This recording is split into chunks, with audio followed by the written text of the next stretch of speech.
అంబేద్కర్ కోనసీమ జిల్లా అమలాపురం మత్స్యకారుల కుటుంబాల్లో ఆందోళన రోజు రోజుకు పెరుగుతుంది. ఓడలరేవు నుంచి సముద్రంలో వేటకు వెళ్లిన మత్స్యకారుల ఆచూకీ 20 రోజులు గడుస్తున్నా ఇప్పటికీ లభించలేదు. తమ వారు ఎక్కడున్నారో తెలియక కుటుంబ సభ్యులు టెన్షన్ పడుతూ ఉన్నారు.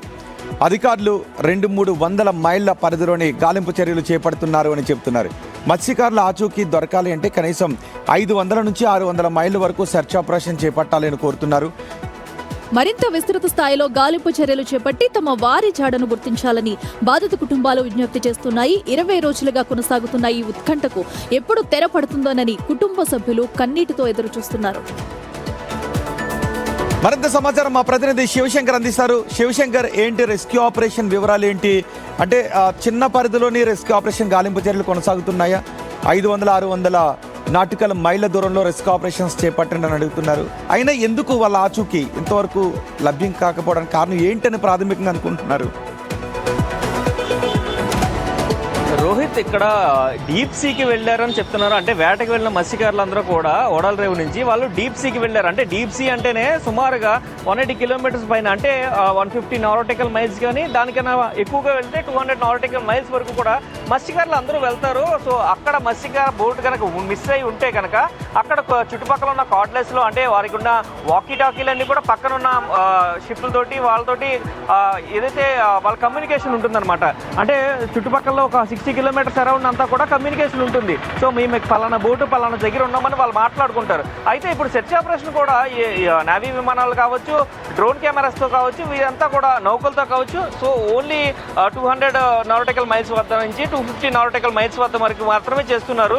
కానీ ఇంకా డీప్ సీకి వెళ్తేనే వాళ్ళ ఆచూకీ మిస్ అయ్యే అవకాశం ఉంటుందని అయితే కుటుంబ సభ్యులు చెప్తున్నారు. అంటే సుమారుగా 500 నుంచి 600. అంటే అధికారులు ఏమై ఉండొచ్చు అని అనుకుంటున్నారు. ఆ సమయంలో ఇంకేదైనా తీరానికి చెందిన బోట్లు అక్కడ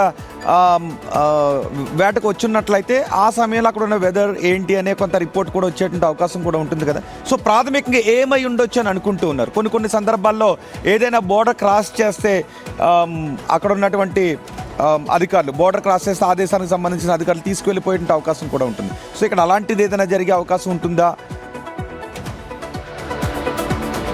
ఆ కోణంలోనే ఈ రోజు నుంచి అధికారులు అయితే ఆ కోణంలో కూడా విచారించనున్నారు. ఇప్పటికే ఇటు శ్రీలంక సహా బంగ్లాదేశ్ కావచ్చు, అండమాన్ కావచ్చు, ఇలాగ చుట్టుపక్కల, అంటే మనకి తీర ప్రాంతంలో ఉన్న అన్ని పక్కలను కూడా ఇప్పటికే బోర్డర్ ఏమైనా క్రాస్ చేశారా, మా వాళ్ళు పలానా వాళ్ళు ఈ బోట్ మిస్ అయిందని కూడా సమాచారం ఇచ్చారు. ఒకవేళ వాళ్ళు వస్తే బై మిస్టేక్లో వచ్చినట్లుగా కూడా ప్రభుత్వం నుంచి రిప్రజెంటేషన్ కూడా పంపిస్తున్నట్లయితే ఈరోజు మత్స్యశాఖకు సంబంధించిన అధికారులు కూడా స్పష్టం చేస్తున్నారు. అలాగే చూసినట్లయితే ఒకవేళ బోట్ ఇంజిన్ ఏదైనా పాడైనా కూడా వేవ్స్కి ఎటు వెళ్తుందో తెలియదు. కాబట్టి అంటే 200-300 నాటికల్ మైల్స్ కాకుండా 500 నుంచి 600 నాటికల్ మైల్స్ వరకు కనుక సెర్చ్ ఆపరేషన్ కొనసాగిస్తే మాత్రమే వారి ఆచూకీ తెలుస్తుందంటూ కూడా కుటుంబ సభ్యులు డిమాండ్ చేస్తారు. ఎందుకంటే వాళ్ళ దగ్గర తీసుకువెళ్ళిన ఫుడ్ దాదాపుగా 15 రోజులకి మాత్రమే తీసుకెళ్ళారు. అయితే మరి కుటుంబ సభ్యుల ఏదైతే అభ్యర్థన మేరకన్నా ఇప్పటికైనా ఇంకా మరింత విస్తృతం చేయనున్నారా గాలింపు చర్యలు?